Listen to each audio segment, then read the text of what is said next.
World leaders, executives and policymakers will convene next week in the Swiss Alps for the World Economic Forum annual meeting, against a backdrop of weakening global cooperation and rising economic fragmentation. A new World Economic Forum survey underscores the shift. 43% of business leaders say operating conditions deteriorated last year, citing higher trade barriers, geopolitical tensions, technology rivalries and declining collaboration on climate and security. Now, beyond policy and power, Davos continues to face persistent questions around influence and representation. Women remain underrepresented in leadership and decision-making spaces, even as debates around artificial intelligence, energy transition and economic resilience intensify, raising questions about who is shaping the global agenda and whose voices are still missing. So, what does meaningful influence at Davos look like in a more fragmented world? And how can Africa and women leaders in particular move from presence to power? To discuss this, I was earlier joined by Dr. Amino Emuwa, founder of 100 Women at Davos. And there is a kind of change that is happening and that we're actually seeing. And I think the World Economic Forum, the word they used, a new word, is something like mini polarity as opposed to multipolarity. So that means that we're having, the power structures, right, are now expanding outside just a core area, a core country or core region. And we're seeing this power shifts all around the world. Now, so that is the first thing. Now, the thing is that as people are coming into Davos, right, this year, there have been a lot of changes.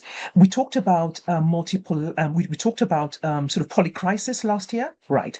But I think what is actually happening is that we're getting used to that situation. That is so many things happening at a particular point in time. So you talk about a VUCA world, but that is now a reality. It used to be at just one point in time, we had so many things happening. That is the world that we're living in for very many reasons. So that is what I believe that we are seeing right now. We talk about global cooperation. In a sense, that's right.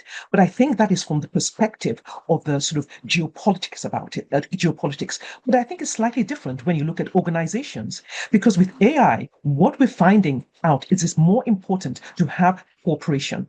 So there's sort of two forces happening, right? So that kind of sort of mini polarity, as well as, a sort of shift, right, in the sort of global power structures, right? And that is unsettling.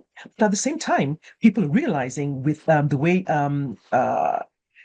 innovation and technologies is coming along, that we can no longer make decisions on by oneself. A CEO does not have the knowledge and power himself, herself, and in their own organizations, you have to collaborate. So we're actually moving on the business world actually into away from competition in that raw sense, right? Of course, there's always competition. People always want market share and growth, but into collaboration. Let's look at two things. One, what the numbers say, right? And that's simply when we look at the figures, right, in this year, and we look at women in leadership, what we're actually seeing is a little bit of a drop, right? And that has been compounded, right, by COVID. And that's because, with women in the workplace and with all of that, certain shifts are happening. And we've had, that kind of drop. And I think the McKinsey report, right, McKinsey and Leaning report, which was published a few months ago, actually saw that shift. Now, so that is a worrying trend, and that's something that we don't want to happen. But if we also look at some of the numbers, right? So, for example, if we look at the 30% Club, which was founded in the UK, and 30%, the reason why it was founded was to get 30% of board directors as women. It's more than 30%. So they've achieved their mandate and they're still called 30%, right? So there are instances where you still have, improvements. I may not be sure about the exact number, but when we look at world leadership, right, in terms of heads of state, right, we are having more women who are leading the countries. At the same time, we've had certain high-level women who have left their jobs, right? So when you look beneath the bigger numbers, we are seeing some positive change, right? But then in terms of in organizations, we've seen, especially in the US, we've seen this huge change, right? Which has happened in the last year, which is not very pleasant. We're concerned about that. So it's a bit of a mixed bag, shall we say, right? But the direction right? That is directions upwards over years. So that is to say, and we always say that change is never linear, progress is never linear. So yes, there might be a dip in some areas, dip in some countries, right?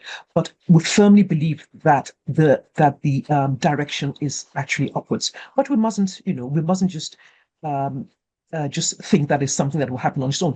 We have to do things about it. And that's not just for women itself. It's because society organizations, right, perform better peace agreements, right, are longer lasting when you have women in leadership side by side of men. So if we want the inclusive leadership that we're looking for, it is a priority. It's not just a question of rights.